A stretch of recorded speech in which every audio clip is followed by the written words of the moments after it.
Bingung dengan menu berbuka puasa yang akan Anda siapkan nanti?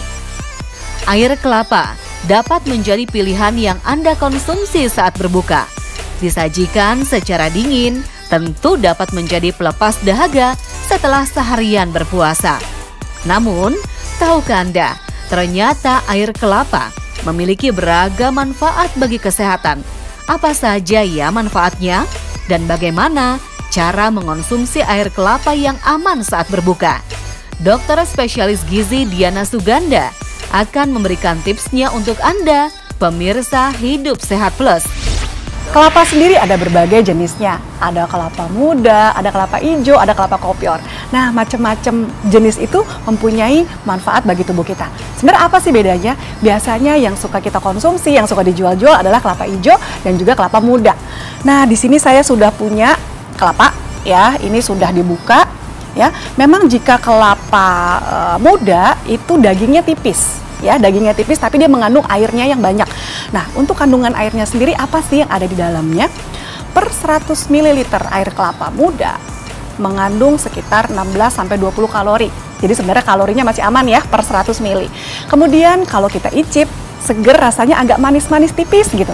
Nah, ternyata dia mengandung kandungan gula atau sugar sekitar 4 gram per 100 ml-nya. Air kelapa sendiri mengandung vitamin dan mineral yang cukup banyak, terutama elektrolit, natrium, serta kalium. Nah, kalau di daging kelapanya sendiri, ini kan biasanya bisa kita makan ya, bisa kita kerok ya. Nah, untuk daging kelapanya sendiri, apalagi yang muda gini, mengandung karbohidrat, pemirsa. Ya, karbohidrat ini berupa serat, juga bagus untuk menambah kita punya asupan harian. Banyak orang yang beranggapan kalau kelapa muda dipercaya lebih sehat daripada kelapa tua. Namun bagaimana ya perbedaan kandungan gizi kelapa tua dan juga kelapa muda? Untuk kandungan gizi dari air kelapa sendiri per 100 ml-nya mengandung sekitar 16 kalori. Ya, jadi sebenarnya kandungan kalori cukup kecil, aman untuk kita konsumsi. Kemudian karena dia kalau kita icip ada rasa-rasa manis ya, itu memang air kelapa mengandung gula sekitar 4 gram. Nah, sebenarnya yang baik dari air kelapa ini adalah kandungan elektrolitnya, pemirsa.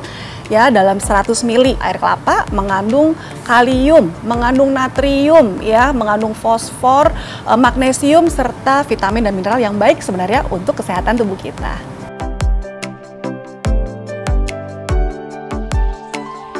Dan semakin tua kelapa, biasanya dagingnya akan semakin tebal dan kadar airnya semakin sedikit.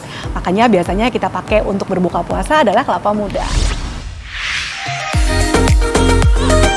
Selain rasanya yang segar dan juga nikmat, air kelapa juga dipercaya memiliki beragam manfaat bagi kesehatan.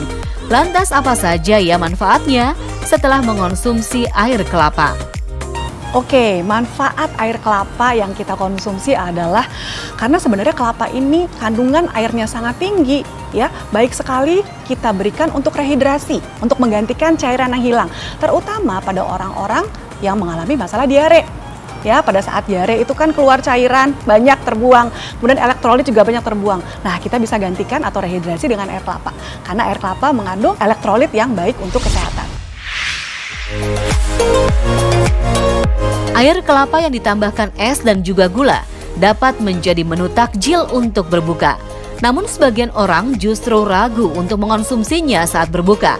Lantas, amankah mengonsumsi air kelapa untuk berbuka puasa? Air kelapa juga bagus banget nih jika kita mau pakai untuk buka puasa. Kenapa? Karena pemirsa, pada saat berpuasa kita tidak ada asupan makanan sekitar 13-14 jam.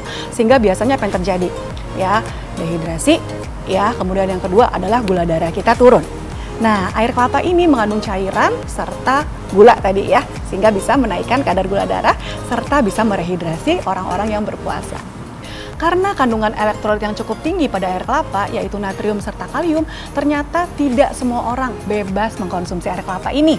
Ya, perhatikan bagi pemirsa yang mempunyai masalah ginjal dan mempunyai masalah jantung, sebaiknya membatasi konsumsi air kelapa. Kenapa? Pada orang-orang dengan masalah ginjal biasanya mengalami kondisi yang namanya hiperkalemi, sedangkan di dalam air kelapa mengandung tinggi kalium, jadi benar-benar harus dibatasi. Kemudian yang kedua, pada pasien-pasien dengan gangguan irama jantung, ternyata kalium yang tinggi pada air kelapa dapat meningkatkan irama jantung kita. Ya, jadi sebaiknya memang konsumsinya dibatasi. Untuk Anda yang memang harus membatasi, sebaiknya konsumsi hanya sekitar 1 kali per minggu, ya hanya 150 ml cukup ya. Beragam mitos dan juga fakta banyak beredar di masyarakat tentang air kelapa. Salah satunya, kelapa muda dapat menjadi sumber elektrolit bagi tubuh. Benarkah itu fakta atau mitos? Jawabannya adalah fakta. Tentu saja air kelapa mengandung tinggi elektrolit, ya. Ada kandungan natrium, ada kandungan kalium, ada kandungan fosfor, magnesium yang bagus untuk menjaga keseimbangan elektrolit tubuh kita. Nah, karena kandungan elektrolit yang tinggi, tentu saja air kelapa baik dikonsumsi saat berbuka puasa. Ibu hamil memang harus menjaga asupan makanan dan juga minuman yang harus dikonsumsi. Namun bagaimana ya dengan air kelapa? Karena mitosnya air kelapa baik dikonsumsi oleh ibu hamil. Itu fakta atau mitos? Fakta. Seorang ibu hamil membutuhkan asupan cairan sekitar 2,5 sampai 3 liter per hari. Nah, untuk Anda yang sedang hamil, silakan tambah cairan Anda dari air kelapa. Karena air kelapa sendiri mengandung tinggi elektrolit, natrium, serta kalium yang baik untuk perkembangan janin. Fakta mitos selanjutnya, mengonsumsi air kelapa saat berbuka puasa dapat membantu tubuh terhindar dari dehidrasi. Benarkah itu fakta atau mitos? Fakta.